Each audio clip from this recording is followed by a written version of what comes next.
One of the challenges of any kind of planning process is setting a revenue goal.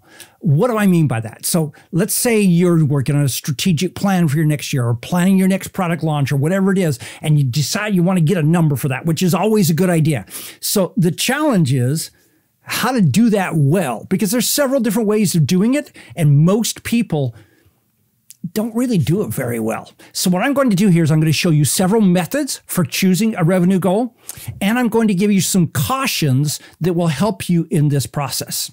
All right. So the first way, which is a way that most people use who have an established business, who've done this before, is they base their revenue goal on a percent change from their previous. So I think that this next year we're going to do 10 or 25% better than last year. Or, hey, it looks like this is going to be a really bad year for our industry, so we're going to be flat, or whatever it is. So choosing a percent change from the revenue goal. So this tends to be quite realistic. But the challenge is that it really rarely stretches you into new or revolutionary things to grow your business. You're just doing more of the same, hopefully a little bit better, so that you can get that 25% increase in your revenue.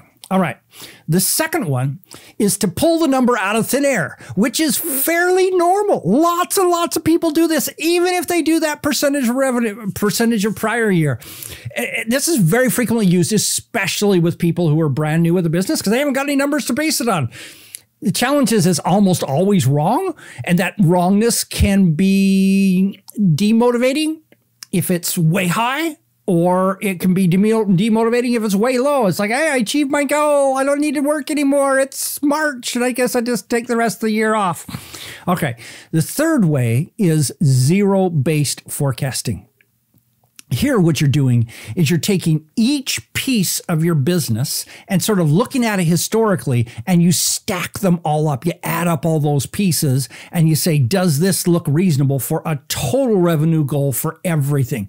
Zero-based tends to work. Realize basically it's a percentage of prior year, and so you've got the same thing. It does tend to be more database, but it rarely creates revolutions in your business. All right.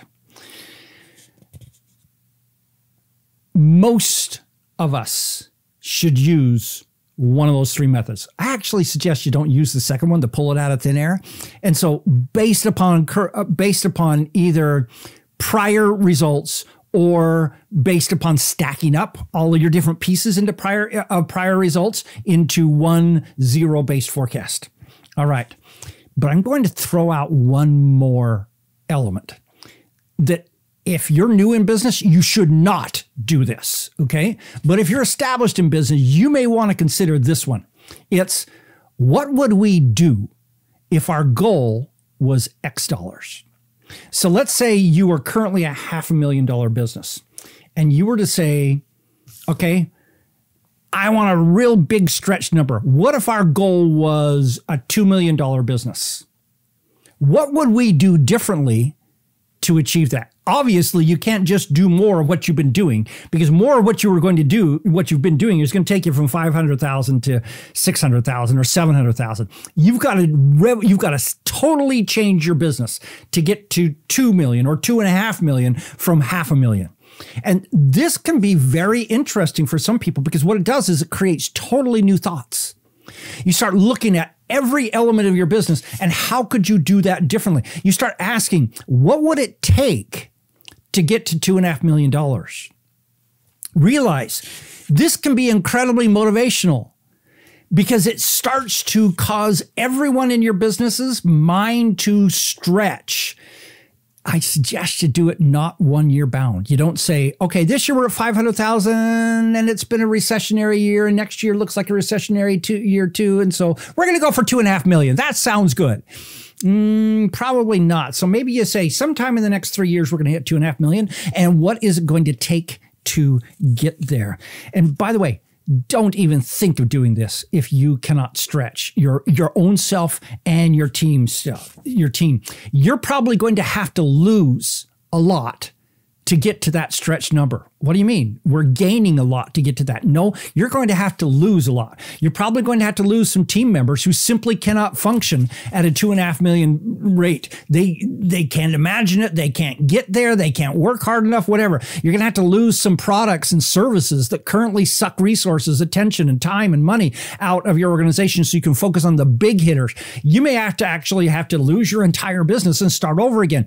You're going to probably have to lose your current peers and go get a different, you're probably going to have to join a different set of rooms. Right now, if you're the smartest person in the room, you can't afford to be in that room if you want to be 5 times bigger than you are right now.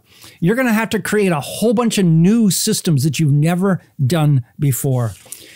Now, this is a huge It's a huge mistake to just say, hey, well, Don told me we should do a stretch number. Don's not telling you that. Don's saying a few of you may find advantage in doing this. Most of you should do a percentage of prior year or the additive, add it all up to zero-based kind of approach. A very few of you. It's a real mistake to just say, hey, I'm just going to set a real high number. We did $500,000 this year. We're going to do $1 million next year. That can be incredibly unmotivating to do that, because you've got to see change to make the big changes in your business. You've got to totally, see change. Magellan selling down the Atlantic Ocean, turns the corner at the bottom, and now he's selling in the Pacific Ocean, and it's a different ocean. It functions differently. The currents literally go the opposite direction. All kinds of things change in that process. Don't do this if you cannot change.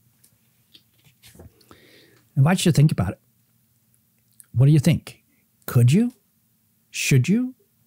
Where could you?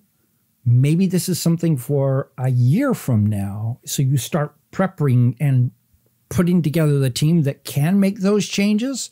So that a year from now, you can create that stretch and say, here's where we're going to go. I don't know. I don't know your business. I don't know all the details. I don't know your brain. I don't know where you're functioning. But I just wanted to throw out these 4 different methods for setting revenue forecasts. I encourage you to look at them, think about them, and choose the best one for yourself for this year. But consider maybe doing that stretch one at some point in the future.